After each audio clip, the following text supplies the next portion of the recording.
नाज़रीन, आपको रेस्क्यू 1122 की विसासत से लावा में होने वाले अफसोसनाक वाक़े के मुतालिक आगाह करते हैं। फ़ख्र न्यूज़ से अबू शामी की रिपोर्ट।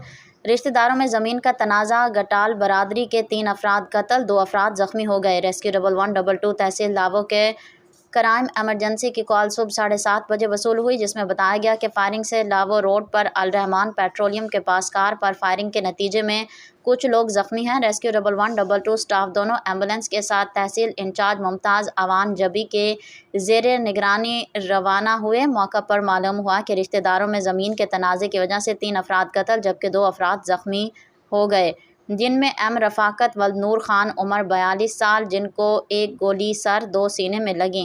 मौका पर जाँ बहक नूर खान वल शेर खान उम्र 65 साल, जिनको एक गोली सीने में, एक सर में, एक चेहरे पर, एक बाजू में जाँ बहक हो गए। मोहसिन वल दियाकत वली उम्र 45 साल, जिनको एक गोली दाई कलाई में, एक सर में और एक सीने पे लगी, मौका पर जाँ बहक हो गए। जबकि अहमद वल्द अमीर खान उम्र 45 साल, 2 गोलियां सीने में, एक गर्दन में, एक कमर पर लगी, ज़ख्मी हालत में। और वकास रजी उम्र 35 साल, एक गोली बाएं कंधे में और एक दाएं पसलियों में लगी, ज़ख्मी हालत में पाए गए, जिन्हें लाबो RHC मुंतकिल किया गया। बादज़ां ज़ख्मियों को सिटी अस्पताल शिफ्ट कर दिया गया। मकामी अफराद के मुताबिक इसी बरादरी का एक शख्स अशरफ पहले भी इस ज़मीन के तनाज़े में कत्ल हो चुका है।